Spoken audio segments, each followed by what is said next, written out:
2, 1. Well, as you guys can tell, Derek Irvin doesn't miss anything. If you don't want to miss anything as well, go to YouTube. Search at Sweep the League TV. Be a subscriber today. We're giving away a bunch of prizes and stuff. Be a subscriber today so you don't miss, just like Derek never misses. Subscribe to Sweep the League.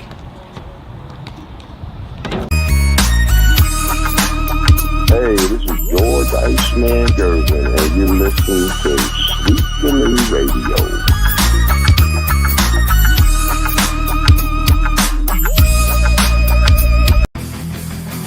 Sweep the League TV where legends collide. If the Cowboys fall short, we'll still ride the tide. Like Jordan in the clutch of Brady's last play. We bring the fire, keeping fans in the fray.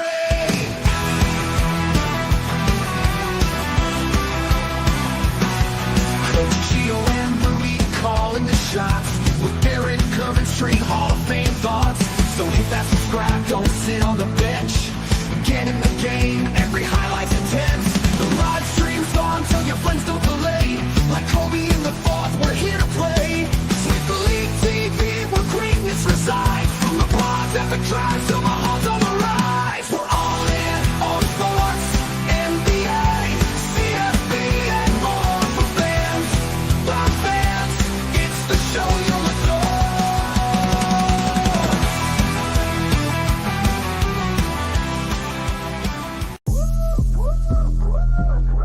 Sweep Unplugged. Sweep Unplugged. Exclusive interviews with Rudy and the crew. Let's go.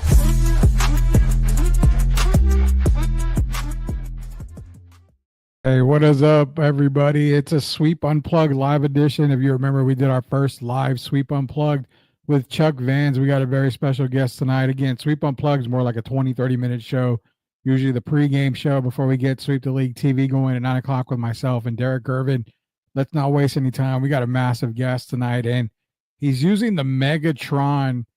I don't even know what you call it. It's not an emoji, Jeff. I think it's something else, but he's using the Megatron picture because Jeff's a little bit under the weather. No worries. He's a little bit under the weather. But this is payback, Jeff, because of the times I can't do video. Oh, that's right. You're not doing video. It's not that I didn't want to do video. It's just I'm sick. I'm sick. After we did that one audio show with you for Locked On, I gave it the college try the next day with the video. Yeah. And then I got cocky. Oh, I feel better. And then nope.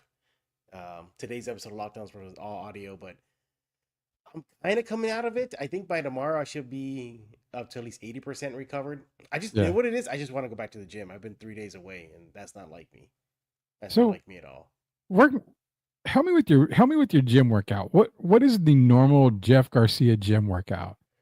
Average is about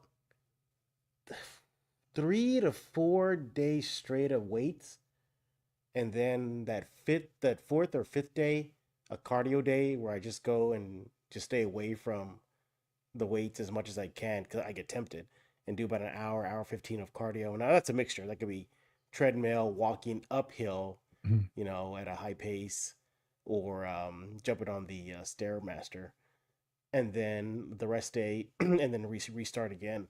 But if I don't go, I start feeling gross and I feel disgusted with myself. So I should be able to go tomorrow. I hope I should. I was going to go today, but I said, you know what? Let me play it safe. I was just going to force myself today, no matter what. I didn't care if I was hacking and sneezing everywhere. And I said, you know what? Let me give myself one more rest day, make it 3 days straight. And then tomorrow I'm going no matter what. I don't care if I'm on my deathbed. I'm going tomorrow. Wait, so what is what is Jeff bench? What's the max? You can brag. This is Sweep Unplugged live. You brag about it. I'm gonna have to do math here, so talk amongst yourself right now.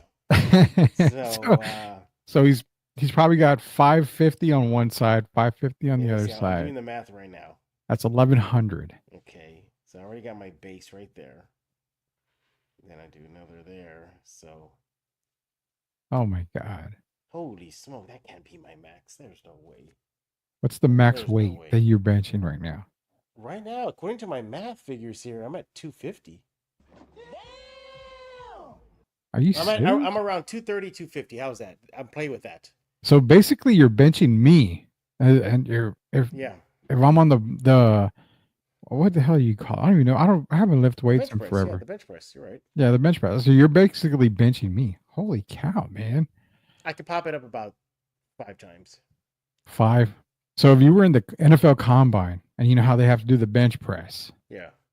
well, you would probably get how many reps in if they did it at 200? Ooh. I could probably get 10 to 12. 10 to 12 reps. Yeah, 10 and 12 reps. Yeah. Man, I don't know Clean, why. clean. Now, if you're gonna help Okay. me, then just give me 10. But if I'm gonna get help, then I'll give you 12. Man, okay, so full disclosure, I figured you were probably benching, literally probably like 300, maybe No, no, deadlift no, no, like 600, 700. no. See, my problem is my genetics. I can pick up a 5 pound weight and I'd get thick quick. I mean, that's how crazy it is. So Really? I have to watch it a bit. Um, but the thing with me right, no, it's funny. The strongest part of my body that I relish, the days that I relish are bicep days. Those are my favorite days. Bicep days are my favorite. Tricep days are my favorite. Um, what's my third best? I think shoulder is starting to become my third favorite, but right now it's between chest and shoulder. Yeah. Leg day, I'm trying to get better at it. I'm thinking of being more forceful about it. There's this machine at the gym that I like using. It's supposed to attack your entire upper leg, like knee up, like Yeah. your quads, your hamstrings, um, the bottom of your ass, like that area right there. And I like it because it's added a lot more size to uh, to my legs, and which I need because my biggest fear is I don't want chicken legs. I have this fear of just looking like top heavy. I can't stand that thought. Really, man? I I'm jealous of the people that have the real skinny legs. I've never probably had skinny legs before in my life. No, I'm I jealous don't. of that. Yeah, I don't like that. Right, and then, um, and at the gym, I'll look around, see what other guys are doing. You kind of, yeah. I know. Sit, they're called glutes. I know. They're called Um, I look at other guys and see what they're doing. And kind of try to copy them just so I can learn some stuff. But the gym I go to, it's very unique. They have a lot of unique equipment there. I go to 2 gyms. The one gym on the south side, Mhm. the deepest south side, that's hardcore. That is just hardcore. No lemon scented towels, no AC, no air conditioner in the summer. You know, your hands are gonna leave with full of rust. That's hardcore, and I love it. But in the winter time right now, I don't go as often because it just gets so cold in there. No insulation, Yeah. no nothing. Not even close the doors. The other gym I go to is closer to downtown. That one's a little hardcore. That one that one's pretty interesting because you have professional bodybuilders in there, and I think I'm a big dude. No, there's guys and women that are like 3 times my size in there. They're just Oh, I monsters. know. They're like hulks in there. So there's actually during the time Mike's schedule when I go, there's like a deadlift group that goes in there and they train for their deadlifting competitions. And their thighs are like the size of like the AT-AT walkers, like just thick, just wide. So I I like working out. I love it. It doesn't me decompress, de-stress. I'm older now, so I think it's more important for me to go out there. Mhm. And but I love it. I love it. I started really getting into it maybe like when I was in college. I think that's when I really started to get into it. I remember I lived in the dorms. I went to St. Mary's University, and um, some of the guys in the dorm were like, "Oh, we're gonna go to the weight room. Do you want to go?" I was like, "Yeah, I'll go." You know, I didn't think much of it. I was like, "Whatever, I got nothing to do," and I went and I got hooked. And ever since then, I've been doing it. And So that's it. Now I'm just trying to see if I can add size, but without adding size. Does that make sense? so tone, I guess, is that what it's called? Yeah, but I want some size, because Yeah. I'm short, so I want to be a little intimidating somehow. I don't have the height, so man, I can get the width. Well, I mean, it's whatever, man. I mean, Wolverine's a small guy, so I mean, you can maybe get like Wolvie there a little bit. I mean, in the I comics, he's wish. a small guy. Yeah, it's In the comic movies, he's accurate. not, but in the comics, he's a small guy. So maybe you can go with Hey, the Wolverine look. Probably is what. the look that I would like to have is Professor Hulk. I like the Professor Hulk physique. Okay. Let's see, what's another good one there? I like Goku's. He's just thick, but he's ripped. He's not slim and trim like Vegeta. Vegeta is just lean as you know what. Yeah. There's no way I'm going Broly. Broly's too much. Broly's no. I ain't gonna go Broly. That's just a monster. I think Goku thick would be good. I'm trying to think, man. You know, Sylvester Stallone's not really a tall guy. What about Stallone? You know what? It's funny. Even with Stallone, you ever notice in all his movies, whenever he's shirtless or something like that, they never show waist down because he had chicken legs. Really? Yeah, go look at the Rocky movies. For the most part, they rarely show his legs because he Yeah. has thin legs. You know what? I never even thought about that. Yeah. I never even considered him having Yeah. thin chicken legs. He skipped a lot of leg days. Oh, yeah. Now I'm going to go back and watch the Rocky movies and check it out. People are in here, man. The comic accurate Wolverine in the Deadpool movie, yeah, with the little short guy that jumps off the thing. Vegeta clears with the baddies, though. That's true. Seth wants you to drop your diet plan. I can drop mine. That's I think you're listening to Rudy for this one.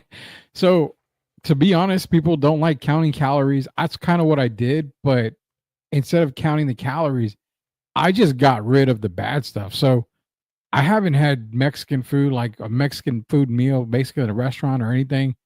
Probably going on 6 years, maybe 5 years. Really? Yeah, I haven't had really anything outside of Italian bean cauliflower pizza crust. I haven't had Italian food like pasta since 2019. So it's just getting rid of a lot of stuff.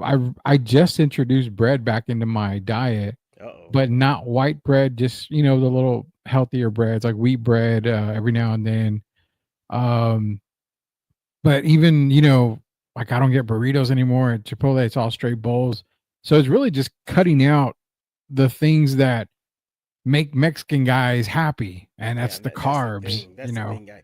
When I moved back from New York, it hit me more about the diet in San Antonio because the first went to a Mexican restaurant. And I was like, oh my God, it's a lot of carbs and protein mixed together. No wonder. Oh yeah. No wonder. Yeah. It's crazy, man. It's crazy how, San Antonio has great food, great restaurants. I mean, you can get fat overnight, literally. You can, yeah. And then I think there was a study years ago because I went from one extreme to another. In New York, they had basically the study was you could tell which cities have an emphasis on being fit by their gym to neighborhood ratio. And for New York, it was like out of the world. It was out of the skies. It was just every block was a gym, basically. Somehow, some way, there was a fitness center in every block. In San Antonio, it was so spread out. It was very inconvenient, and I think that another reason why San Antonio's on the heavy side. Yeah, dude, it's San Antonio. You know what? They can bounce back, man. We'll see what happens on the food wise. But we are talking to Jeff Garcia. Locked On Spurs, the man, the myth, the legend himself, getting their nerd questions in. Also, we got about, what do we got? About 18, 17 minutes before Sweep the League TV hits the airwaves here. This is Sweep Unplugged live with Jeff Garcia. It's going to be rebroadcast tomorrow along with Sweep the League TV. So you can catch this interview, this kind of sit back on the couch type thing, and also Sweep the League TV tomorrow morning starting at 10 o'clock. Sith has a couple of questions. One of them involves villains. But I want to get into some Spurs talk with you, just kind of brush a little bit of Spurs talk. But before we do, he wants to know, why is Rey Skywalker the greatest Jedi of all time? Okay, I know what he's doing there. We're not going We all know what he's doing. We're not going down that road. We're not going down that road. By the way, we are not going down that road. Did you see Daisy Ridley's new movie that's coming out? It's basically Die Hard. Yeah, I saw. Is it Cleaner? Is that what it is? Cleaner, yeah. It's freaking Die Hard. And it was like almost beat for beat. It was somebody gets trapped in a tower, Nakatomi Tower. This one's a skyscraper. There's terrorists that go into the building and talk with Bruce Willis, in this case her, on a microphone. She has snarky remarks on the walkie-talkie, and then the other guy listens. So it's like, oh my God, is Hollywood running out of ideas? Well, not just Hollywood. This is another, I guess, stealing of a movie that Daisy's a part of. I mean, the Star Wars movies. It was just regurgitated of A New Hope and the other ones, Return of the Yeah. Jedi. It was Yeah. just it was regurgitation, and Hey, now she's doing Die Hard regurgitated. speaking of nerd stuff, please tell me you're not upset with Chris Evans coming back as Nomad. I'm I not mean, upset. you I'm picked pissed off. you picked the most obscure character, Mm-hmm. but yet you don't give us Captain Hydra. Captain Yeah, Hydra was right there. You're bringing back Robert Downey Jr. to play Doctor Doom. Why not bring this guy back to play Captain Hydra? It writes itself. I agree, and that's why I said I wasn't mad. I was pissed off knowing that Chris Evans is coming back, but as Nomad. I mean, could it could it possibly be they just gave him the title, but it's really going to be something else? I hope you're right. I hope it is, and I hope it's just like a 180, like suckers, he's Captain Hydra. Because think about this: imagine him revealing himself, but whispering "Hail Hydra" to Bucky. Oh my God, Wow. how Bucky Yeah. would have reacted, or screw it, it's Bucky, Falcon, and Banner. Those guys. That went to war with them. Hail Hydra. I mean, geez, that would have been electric. So do you expect Chris Evans to come out in the new Captain America coming out in New World Order? No. You don't expect the Maybe end a credit cut, scene? maybe a cutscene, yeah. I would think But maybe the again, end credit. but as Captain Hydra, as Captain Hydra, not Nomad, an obscure comic character that nobody really heard of until today. Possibly, and Sith is bringing it up. They were trolling RDJ getting swapped out with Cillian. Wait, I don't. recently or I thought it So was. I know what he's talking about. Fantastic Four, you had the video of them sneaking somebody onto the set. Nobody knew who it was, and they weren't telling anybody. I did see something. Now I don't know where Sith got it, but Sith is bringing up a point that Doctor Doom is there was a rumor that Doctor Doom could be possibly Cillian Murphy. I would have rolled with that. Yeah. Yeah, and RDJ Robert Downey Jr. is just kind of like I guess just kind of thrown in there just to kind of fool everybody. I just don't know what the MC is doing nowadays. Do you think DCU has a chance? Because You know what? Yeah, I'm glad you brought that up. Yeah, I think the DCU has a chance to really close the gap. You're looking at, I haven't seen it yet, but the reviews on Creature Commandos are like phenomenal. They're saying it's incredible. amazing, I amazing. haven't seen it yet. I haven't seen it yet. They renewed Harley show for a 5th season. That's a good Yeah. sign. What's the other thing? The DCU. Penguin. Freaking Penguin. Yeah, Penguin was just a masterpiece. Freaking masterpiece.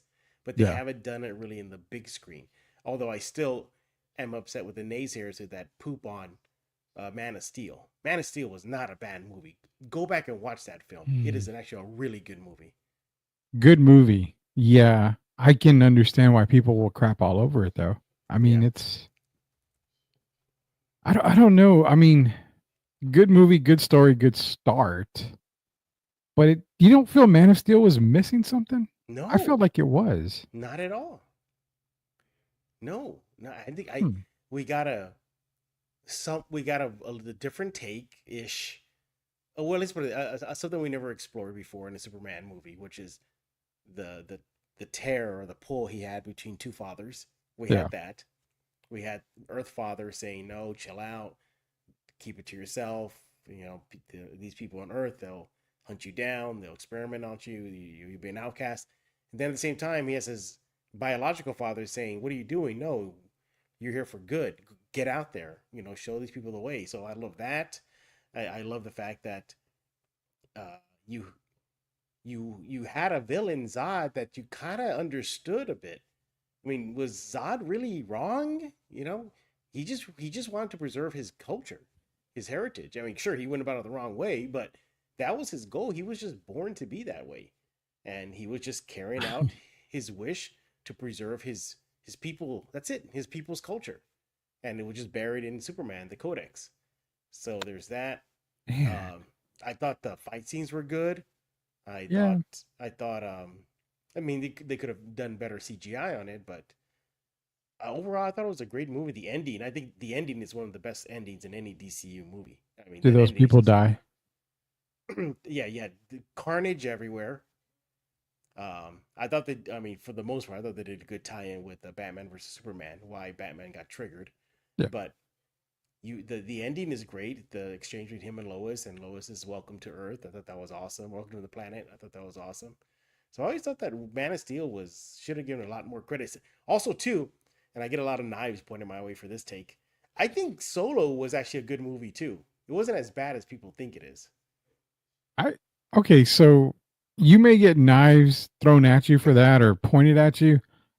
I'll take the same knives because where the Star Wars series sucked on the re-releases, the whole new Daisy reel and all that stuff, they killed it obviously on those independent films. Solo, Rogue One. I mean, those films, they killed it. Yeah, I didn't And think Solo was that bad. It no, it's wasn't not. bad. It's Yeah. not a bad one. Definitely is not. I love Solo. Solo's a good movie. I can watch it over. It's no Rogue One, No. but I mean, there's really not anything I can hold up to next to Rogue One is my Dark Knight, basically. Okay.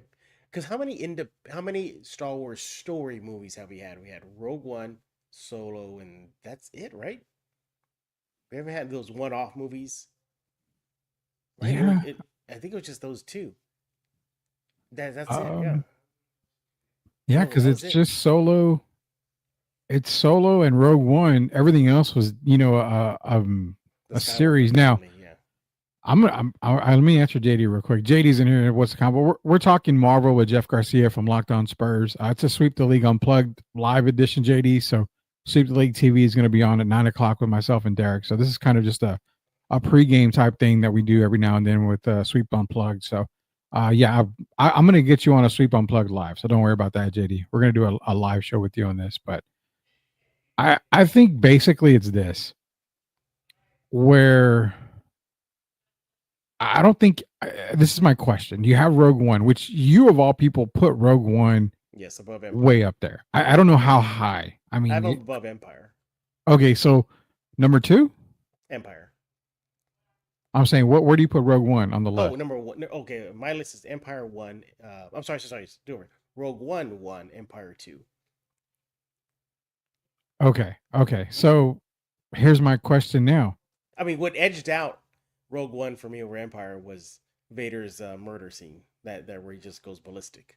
I mean, that was just phenomenal. That Oh just yeah, pushed it over the edge for me. that you never caught that, but I'm going to throw you for a loop here.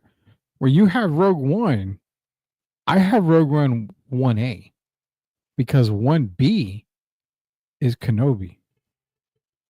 Okay, wait a minute. You said movies. I thought you're talking about No. I'm going overall. overall. Everything now. Okay, We're everything. throwing Okay, everything. If you want to give me, okay. whatever. I don't know where. I mean, can you legitimately rank Kenobi over Rogue One? Because Over Rogue you can One? No. never get another Vader the way you got in Kenobi. Yeah, he wasn't playing. Yeah, Vader was not playing in Kenobi, but he also wasn't playing in Rogue One.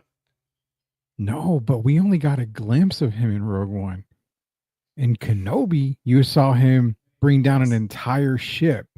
That was crazy. And then the No. fight that he had with Kenobi. Was that in Rogue One? I thought that was in. No, it No, wasn't. that Kenobi. was in the Yeah, it was in Kenobi series. Yes, it was. Yeah, because that's when he fought Reva, and Reva tried to get up on him.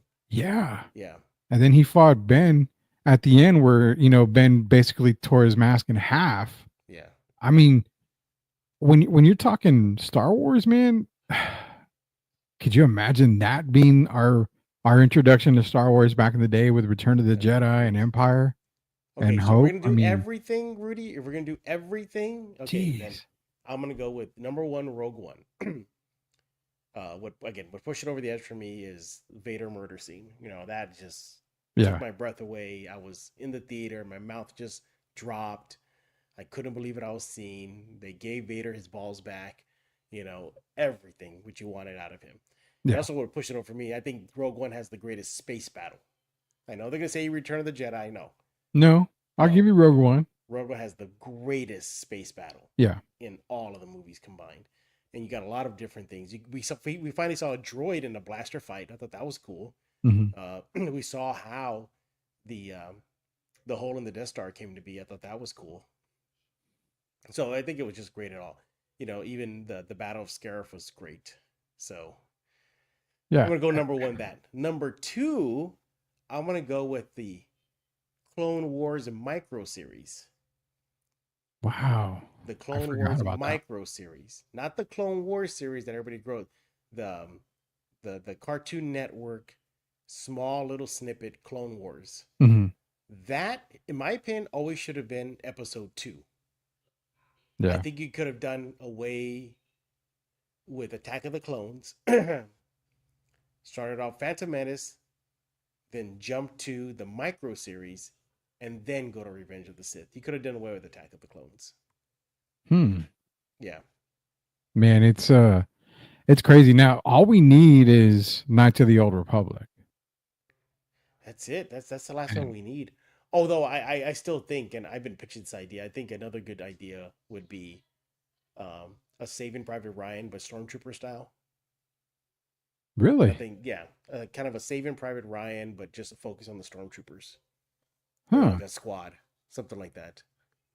Something. I that's the first I've heard of it, and I think that actually might work, to be honest. Yeah, exactly. And thank you, Seth, for bringing that up. And also in the micro series, we got what we hoped we should have gotten in Revenge of the Sith. That Grievous in that series was just a menace. You had Jedi just fearing the what out of him. Talk about top shelf Jedi that didn't want nothing to do with Grievous, and he wrecked shop. I mean, he took down like an entire squadron of the clone troopers. They tried to get the jump on him, and didn't work. Ultimately, technically, Grievous won in that show. He won. He defeated the Jedi. He took their best shot. He captured sure, it was planned, but he took their best shot. He took out some of the top quality Jedi. And in a deleted scene in Revenge of the Sith, he kills off one of the top Jedis. So, man, the Star Wars talk is unreal because there's so much we can get into, and like I told Chuck Vans, this isn't going to be the only time you guys are on. We're going to have Jeff Garcia on more. We have a little bit of time left here. Let's end it real quick here. sure. Do a quick segment on the San Antonio Spurs. let's Let me do play it. the Cheesemith section real quick. So, like, I hear about the Spurs this y Spurs that, y como que esto y esta, pero I never hear about the real Spurs chisme. Dime, por favor. All right, Jeff, that's your thing right there. The Spurs Cheesemith. The Cheesemith going around is around all these trade talks and all these fan trades, and we have friends of ours that throw them out there, but ideally, do you really think that we're going to see something happen come trade deadline? That's a great question, and we talked about it on today's episode of Locked On Spurs with Raul Flores of the AP Sports Radio.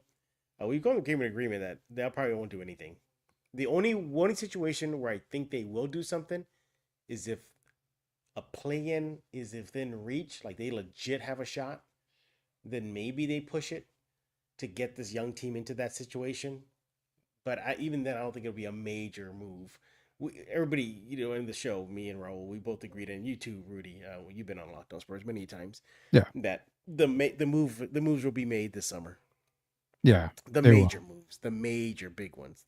We're moving up the draft. We're bundling these picks to move up, or we're flipping so and so for pick number 5 or 7, whatever it is. Yeah. I think that's where you'll see the major moves. But the way Chris Paul's playing and he's seemingly liking it here, I don't see him being asked to be let go, because he'll probably go to a team that doesn't have playing time for him. He's just there for insurance. Championship contender. I mean, that's pretty much what it comes down to. It's a championship contender. He'll be more relegated to insurance. Yeah, I get it. Yeah, I get that. Leja's in here. Shout out to Leja, man. MCS General Contracting. No throwing shade. If I'm going to call you out for any trade ideas or anything that you posted, I'll call you out, and I definitely will at you. I'm not anybody that blocks anybody on X or anything like that or does anything like that. So I'll call you out. But with Leha coming in, I will say on his stuff that as crazy as stuff is being posted, I actually agreed with some of his moves. Some of those trade moves. You can literally trade anybody. There's no doubt about that. Everybody's tradable, but it's who you get in return. Now, some of the trades that I've seen, for even LaMelo Ball, I mean, you make that deal. To me, you make that deal. I think that's a deal that has to be made. Has to be made. So that means, but Charlotte is probably going to want Steph Castle. They're going to. No, I don't think so. I really don't. I think what Charlotte wants. Melo.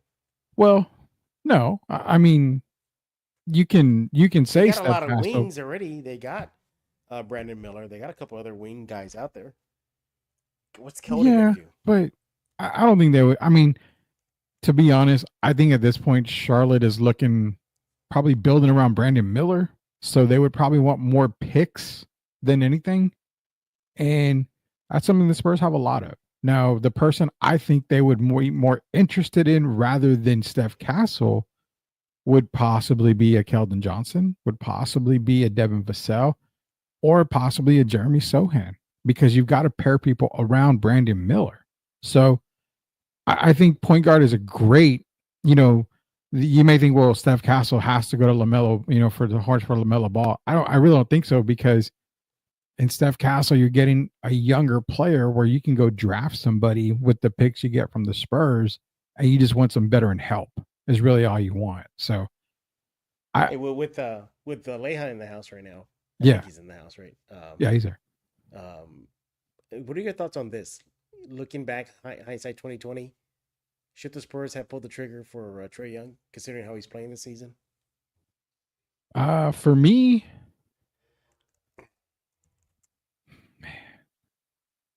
I'm going to say what I know now. I'm glad they didn't, because I think they're a better team with Trae Young, but you don't see an emerging Stephon Castle. Your defense takes a hit. It takes a big hit, but Trae does play some defense. He's pretty good. He can steal the ball. He can get some steals, but with Trae Young here, you don't get Chris Paul. You don't get the development of the younger guys. You don't get the veteran winning culture that a Chris Paul brings. Okay, and but I don't think Harrison Barnes is here Paul either. And LaMelo, what do you think? Chris Paul would have helped LaMelo? I think Chris Paul helps LaMelo a million more times than he would anybody else would for LaMelo. Yeah, I think it benefits LaMelo Ball to have Chris Paul in his corner. So that's why I said if you can get him at a really good rate, mainly for picks, you do that deal all day, every day. I really feel so. But, he's probably not going to get the playing time he would in Charlotte. So I don't know. It's such a tricky subject. You're going to have to give up somebody. It's just we really don't know who at this point. But nonetheless, man, we got picks. We got a lot of picks. We got tons of picks. And 2025. Would you flip some of the Atlanta picks for Melo? I think you do. Yeah. I would even probably. My thing is this. People don't realize those picks that they got from Minnesota. I know it's 20, 30, and 31, but if you put value in it, those are around the time. That's around the time that Anthony Edwards is up for, contract extensions and all. So there's no telling if he's going to extend. Now, with that being said, those picks could be pretty damn valuable later on. But nonetheless, man, we're gonna let Jeff go here for a little bit as we get ready for Sweep the League TV. We're going to have him on again, talk more Spurs, talk more nerd stuff. We'll see if we can do an hour-long show with Jeff here pretty soon. Maybe next week we'll do another Sweep Unplugged live with him. Also, we're going to get him on Sweep the League TV as well, probably next week. Jeff, are you good for next week for a Sweep the League TV episode? It should be a lot better than I am today. So yeah, we got to give you some time to rest up, man. So definitely going to have you on again. I appreciate you joining us tonight, Jeff. And hey, guys, what we're going to do is we're going to log off. We're going to come right back with Sweep the League TV, myself, Derek Gervin. So again, thanks for tuning in to Sweep Unplugged. live edition with myself, Jeff Garcia. This episode will be rebroadcasted tomorrow morning along with Sweep the League TV. So for Jeff Garcia, it's Rudy Campos Jr. We'll be back with Sweep the League TV in just a few, guys. We'll be back.